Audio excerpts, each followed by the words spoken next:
Assalamualaikum warahmatullahi wabarakatuh.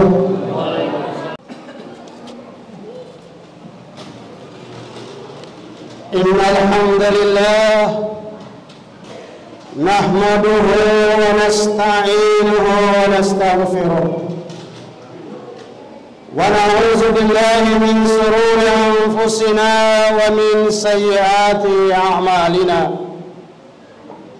Man yahdihillahu fala mudilla lahu wa man yudlilhu fala hadiya lahu. Asyhadu an la ilaha illallah wahdahu la syarika lahu. Iyyahu na'budu wa iyyahu nasta'in.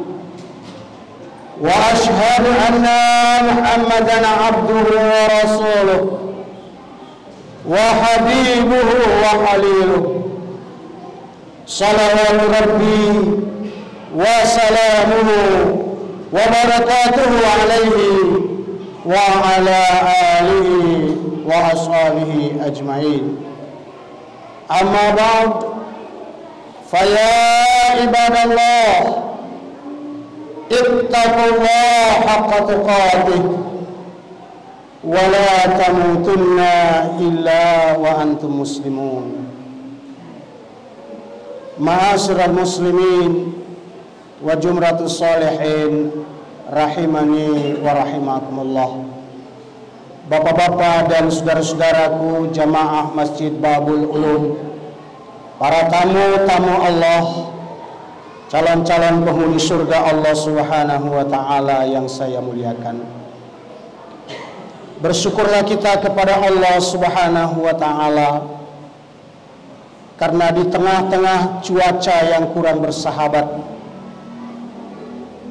di tengah-tengah hujan, kita masih rela untuk meninggalkan aktivitas duniawi kita untuk memenuhi panggilan Allah Subhanahu wa taala. Itu karena anugerah Allah, serta didorong oleh niat saya, Bapak dan saudara-saudaraku sekalian. Saya yang berdiri di mimbar yang sakral dan terhormat ini, dan Bapak serta saudara yang duduk bersimpuh di lantai rumah Allah ini, kita punya tujuan yang sama, yakni datang untuk memenuhi panggilan Allah, melaksanakan ibadah sholat Jumat berjamaah. Mudah-mudahan ibadah sholat Jumat kita pada hari ini diterima di sisi Allah Subhanahu wa ta'ala. Amin ya rabbal alamin. Salawat teriring salam untuk Rasulullah junjungan kita Nabi Muhammad sallallahu alaihi wasallam bersama segenap keluarganya, para sahabat-sahabatnya, serta seluruh pengikut-pengikutnya, termasuk kita semua. Mudah-mudahan di hari kiamat nanti kita semua akan mendapatkan syafaatul uzmahnya. Amin ya rabbal alamin. Ma'asyiral muslimin rahimani wa rahimakumullah. Judul khutbah yang akan saya ketengahkan kepada kita pada kesempatan ini adalah penyesalan yang terlambat. Saudara-saudara kaum muslimin sidang Jumat yang terhormat, dalam sebuah hadis yang diriwayatkan oleh Imam At-Tabrani, Rasulullah sallallahu alaihi wasallam bersabda, "Ma min ahadin yamutu illa nadima." Tidaklah seseorang saat menghadapi detik-detik kematiannya, detik-detik sakratul mautnya, kecuali dia akan menyesali dirinya. Qalu wa ma nadamatuhu ya Rasulullah? Lalu para sahabat bertanya, mengapa ya Rasulullah sehingga si camat atau calon mayat itu menyesali dirinya? Faqala Rasulullah sallallahu alaihi wasallam, kemudian Rasulullah sallallahu alaihi wasallam pun menjawab, in kana muhsinan nadiba alla yakuna zdada, jikalau dia orang yang sepanjang hidupnya suka berbuat baik, maka dia menyesali dirinya. Kenapa dia tidak menambah deposito amal baiknya, sementara dia punya waktu dan kesempatan untuk bisa meningkatkan levelnya di hari kiamat dengan memperbanyak amal soleh ketika dia masih hidup di dunia. Dia menyesal kenapa dia hanya mampu untuk melaksanakan sholat fardu saja. Kenapa dia tidak ikuti dengan sholat-sholat sunnah rawatib yang lainnya? Yang sholat fardu dan sholat sunat rawatib, dia pun menyesali diri. Kenapa saya tidak menambah amal ibadah dengan melaksanakan sholat lain atau sholat malam atau sholat-sholat sunnah yang lain? Ini dia menyesali dirinya, padahal dia punya waktu dan kesempatan untuk meningkatkan amal solehnya. Mengapa dia sanggup duduk begadang berjam-jam untuk menonton pertandingan sepak bola? Mampu dia begadang berjam-jam, dan dia menyesali diri. Kenapa dia tak kuat? Dia tidak sanggup berjam-jam saat dia berzikir kepada Allah atau saat dia membaca kitab suci Al-Quran. Itu kata Rasulullah untuk mereka yang berbuat baik tetapi menyesali dirinya. Sedangkan penyesalan yang kedua kata Rasulullah, wa in kana musian, dan jikalau dia itu adalah orang yang senantiasa mengabaikan panggilan Allah, orang yang senantiasa melupakan kewajiban-kewajibannya kepada Allah, orang yang senantiasa melanggar aturan-aturan Allah, nadima alla yakuna naza'a, dia menyesali dirinya. Kenapa dia tidak mau untuk bertobat kepada Allah, padahal kesempatan itu terbuka untuk dia. Dia menyesali dirinya. Dia melihat teman-temannya yang dengan jarak ratusan bahkan puluhan meter dari rumahnya ke masjid, dia masih rela datang, sementara dia menyesali dirinya. Hanya dengan melangkah 5 langkah dia bisa sampai di masjid, di rumah Allah. Tetapi kenapa dia tidak lakukan itu? Dia sanggup untuk berjalan ke tempat-tempat rekreasi yang berpuluh-puluh kilometer jauhnya. Dia sanggup untuk melangkah ke sana, tetapi dia tidak sanggup untuk melangkahkan kakinya menuju ke rumah Allah untuk beribadah kepada Allah Subhanahu wa taala. Itulah penyesalan bagi mereka yang melalaikan panggilan Allah Subhanahu wa taala, seperti tidak mau melaksanakan ibadah salat Jumat seperti yang kita laksanakan pada hari ini. Saudara-saudara kaum muslimin, pendengar sidang Jumat yang terhormat, ada 3 kondisi, ada 3 situasi yang dilukiskan atau digambarkan oleh Allah Subhanahu wa taala di dalam Al-Qur'anul Karim, di mana seorang manusia siapapun dia pasti akan mengalami 3 keadaan atau 3 kondisi tersebut. Penyesalan pertama yang akan dialami oleh saya, Bapak dan saudara-saudara sekalian, adalah penyesalan kita saat kita menghadapi sakratul maut.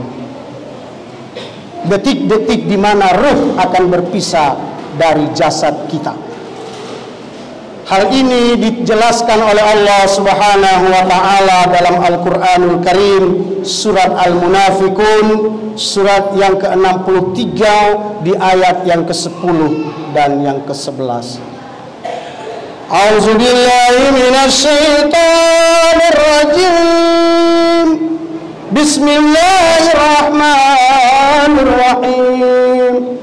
Wa anfiqu mimma razaqnakum qabla an ya'tiya ahadakumul maut fayaqula rabbi lawla aqaltani ila ajalin qarib wa anfiqu mimma razaqnakum, dan bermakanlah, infakkanlah, beramallah dengan apa yang telah Allah anugerahkan kepadamu. Berinfaklah kepada Allah dengan apa yang telah Allah berikan kepadamu. In kana lahu malun falyatasaddaq bimali. Kalau kamu punya harta, gunakanlah hartamu untuk mengantarkanmu kepada keridhaan Allah. Jikalau kita nggak punya harta, in kana lahu ilmun, Anda punya ilmu pengetahuan, gunakanlah ilmu pengetahuan yang dititipkan oleh Allah kepadamu untuk mendapat keridhaan Allah. Seperti guru-guru di sekolah SMA 18 ini, didiklah putra-putri bangsa ini dengan niat untuk mencari keridhaan Allah. Maka tidak ada perbedaan antara seorang guru yang mengajarkan matematika, seorang guru yang mengajarkan bahasa Inggris, dan seorang guru yang mengajarkan Al-Quranul Karim. Di mata Allah tergantung pada niat mereka masing-masing. In kana lahu quwwatun falyatasaddaq biquwwatih. Kalau kamu tidak punya ilmu, kalau kamu tidak punya uang, tapi kamu punya tenaga, punya waktu, punya kesempatan, gunakanlah waktu, tenaga, dan kesempatan yang diberikan oleh Allah Subhanahu wa taala itu untuk mencari keridhaan Allah Subhanahu wa taala. Minimal ketika saudara berada di rumah Allah yang bernama Masjid Babul Ulum, saudara tidak bisa kasih ilmu, saudara tidak bisa kasih harta, setidaknya saudara berikan waktu dan tenaga untuk melihat kipas yang terus menyala sementara tidak ada orang yang menggunakannya. Maka saudara gerakan tangan saudara untuk mematikan kipas. Itu berarti saudara telah mencari keridhaan Allah dengan tenaga yang Allah berikan. Min qabli ayyatiya ahadakumul maut, sebelum datang kepadamu kematian dari salah seorang di antara kalian. Fayaqula, kemudian dia berkata kepada Allah, Rabbi, ya Allah, laula akhartani ila ajalin qarib, seandainya engkau menangguhkan kematianku barang sesaat saja. Andai kata kematianku engkau tangguhkan dalam sementara waktu, niscaya aku akan beramal. Aku mau sholat, aku mau ngajar dengan penuh ketulusan, aku mau berbuat baik. Tapi sayang saudara-saudaraku sekalian, the door for increasing your charity has closed. Sayang, pintu untuk meningkatkan kebaikanmu telah tertutup. Wala yu'akhirallahu nafsan idza jaa ajaluha. Jika saat kematian itu telah tiba pada seseorang, maka tidak akan mungkin lagi untuk di-delay atau di-cancel. Tidak mungkin lagi ditunda, apalagi dibatalkan. Dan saudara, malaikat pencabut nyawa tidak pernah salah tangkap, tidak pernah salah tembak, pasti sesuai dengan apa yang telah ditetapkan oleh Allah. Jangan sampai penyesalan yang dilukiskan oleh Al-Quran ini dialami oleh saya, Bapak dan saudara-saudara sekalian. Itu penyesalan pertama.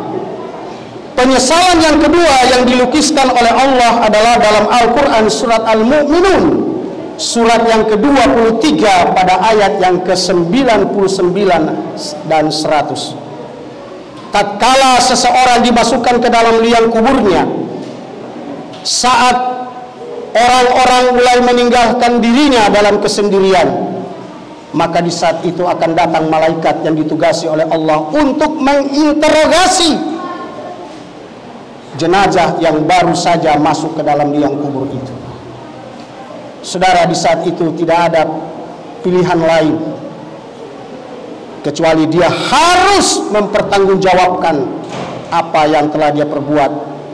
Di saat itu ketika dia tidak mampu menjawab, lalu dia berdoa kepada Allah, qala rabbirji'uni, ya Allah, balikinlah aku ke dunia lagi, pulangkan aku ke warakas ya Allah.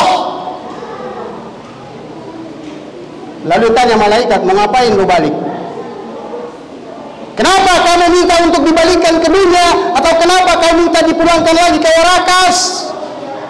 La'alli a'malu shalihan fima tarak, agar aku bisa melakukan amal-amal yang dulu aku tinggalkan. Rumahku dulu di depan masjid, tapi aku nggak suka sholat berjamaah di masjid. Nyesal aku sekarang, balikin lagi aku, nanti aku mau berjamaah. Balikin lagi aku, nanti aku ikut pengajian. Balikin lagi aku. No way, kata malaikat, gak ada lagi, telah tertutup untuk itu. Kata malaikat, innaha kalimatul huwa qailuha. Si mungkar ngomong bohong tuh, itu ngomongnya doang. Nanti kalau balik ke dunia dia mau beramal, bohong. Tadi dunia juga tetap aja maksiat. Wa min waraihim barzahun, dan di depan mereka barzah, dinding kaca yang dia bisa melihat ke dunia. Sayangnya orang di dunia tidak bisa melihat keadaan dia di dalam kuburan itu. Seperti saudara punya mobil, ada yang namanya kaca riben, di mana saudara di dalam mobil bisa melihat orang-orang yang berjalan di luar mobil, tetapi orang yang di luar mobil tidak bisa melihat siapa yang berada di dalam mobil itu. Demikianlah mereka bisa melihat pola tingkah daripada anak cucunya dan keluarganya di dunia, tetapi anak cucunya yang di dunia tidak tahu apa yang terjadi terhadap saudara-saudaranya, keluarganya, bapaknya, ibunya, mamanya, anaknya, istrinya, suaminya yang terkubur di budi dharma sana. Kita tidak tahu. Saudara-saudara kaum muslimin sidang Jumat yang berbahagia, penyesalan yang ketiga itu akan terjadi pada saat saya, bapak dan saudara dibangkitkan di hari kiamat nanti. Hal ini dilukiskan oleh Allah dalam Al-Quran surat Ibrahim, surat yang ke-14 ayat yang ke-44, di mana Allah Subhanahu wa taala memerintahkan kepada nabi kita, wa anzirin nas yauma yatihimul azab, dan ingatkanlah, sampaikanlah kepada manusia, yauma yatihimul azab, akan hari di mana azab Allah akan diperlihatkan kepada mereka. Lalu pada saat itu fayaqulul ladzina zalamu, orang-orang yang zalim, orang-orang yang disuruh salat gak mau salat, orang-orang yang disuruh sujud gak mau sujud, orang-orang yang seperti itu, kata Allah, dia lebih jelek daripada setan dan iblis. Setan dihukum oleh Allah hanya karena dia tidak mau memberi penghormatan kepada Nabi Adam alaihissalam, tapi kepada Allah dia sujud. Itu setan, iblis. Tapi karena dia tidak mau sujud kepada Nabi Adam, dia diusir oleh Allah dari surga. Apalagi kita manusia yang diciptakan oleh Allah, yang jantung saya, bapak dan saudara, bisa berdenyut hanya karena Allah, yang nafas kita bisa berhembus hanya karena Allah, yang otak kita ini bisa berfungsi karena Allah. Andai kata Allah butakan saya, bapak dan saudara, andai kata mata kita dibutakan, telinga kita ditulikan, mulut kita dibisukan, dan organ tubuh kita dilumpuhkan, apa yang dapat kita lakukan? Dan manusia tidak akan menghargai kita semua karena kita tidak bisa memberikan manfaat.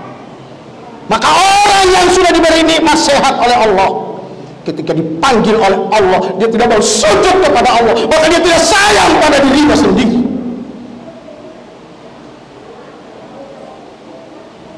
Saudara, marilah kita merubah kita. Suka ataupun tidak, kita akan mati, saudara. Kita akan mati dan kita akan berhadapan dengan Sang Pencipta Allah semesta ini, dan masing-masing kita akan bertanggung jawab di hadapan Allah terhadap kelalaian-kelalaian yang telah kita perbuat. Apa dia katakan tadi? Rabbana akhirna ila ajalin qarib. Ya Allah, balikin lagi aku ke dunia meskipun sebentar saja. Kembalikan lagi aku ke warakas, ya Allah, meskipun sesaat saja, ya Allah. Terus kamu mau ngapain? Wa nattabi'ir rusula, aku akan mengikuti tuntunan Rasulullah, akan aku penuhi panggilan Allah. Lalu kata malaikat, awalam takunu aqsamtum min qabl ma lakum min zawal. Bukankah kamu dulu sudah kami berikan kesempatan kepada kamu? Bukankah kami telah panjangkan umurmu? Terus ngapain aja? Bukankah kami telah datang untuk mengingatkanmu dengan matinya tetanggamu, matinya saudaramu, matinya orang tuamu? Itu adalah merupakan isyarat, surat pemberitahuan dari kami kepada kamu supaya kamu siap-siap. Kau anggap itu bukan suatu peringatan? Saudara, kullu nafsin za'iqatul maut. Setiap yang bernyawa pasti akan mati. Saya, bapak dan saudara akan mati. Sebelum saat yang kita nantikan itu datang, kita masih punya kesempatan untuk berubah. Kita punya kesempatan untuk memperbaiki diri. Jangan sombong, saudara. Kita nggak tahu, boleh jadi setelah Jumatan saya, bapak atau saudara bisa mati. Siapa yang memberikan garansi bahwa kita bisa hidup 1 hari, 1 minggu, 1 bulan, 1 tahun ke depan? Tak ada yang menjamin itu. Karena itu, don't wait until tomorrow if you can do it now. Jangan tunda sampai datangnya hari esok jika Anda bisa berubah pada saat ini. Barakallahu li wa lakum fil Qur'anil azim. Wa nafa'ni wa iyyakum bima fihi minal ayati waz zikril hakim. Wa taqabbal minni wa minkum tilawatahu innahu huwal ghafurur rahim.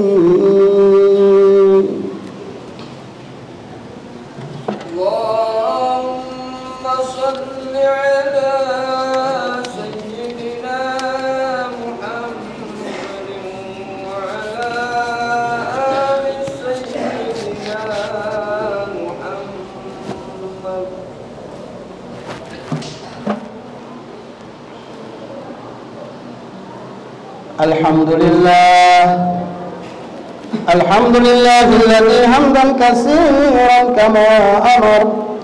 Asyhadu an la ilaha illallah wahdahu la syarika lah irghaman liman jahada bihi wa kafar. Wa asyhadu anna sayyidana wa nabiyyana Muhammadan abduhu wa rasuluh. Allahumma salli ala sayyidina Muhammadin wa ala ali sayyidina Muhammad. Amma ba'd. فيا عباد الله اتقوا الله حق تقاته ولا تموتن إلا وأنتم مسلمون واعلموا قال الله تعالى في كتابه الكريم إن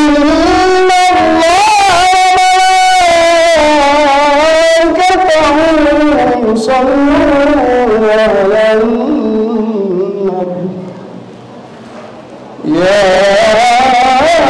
أيها الذين آمنوا صلوا عليه وسلموا تسليما اللهم صل على سيدنا محمد يا ذا الجلال والإكرام وسلم رضي الله تبارك وتعالى عن كل صحابة رسول الله أجمعين آمين يا رب العالمين اللهم اغفر للمسلمين والمسلمات والمؤمنين والمؤمنات الأحياء منهم والأموات إنك سميع قريب مجيب الدعوات فيا قاضي الحاجة اللهم إنا ظلمنا ظلما كثيرا ولا يغفر الذنوب إلا أنت يا الله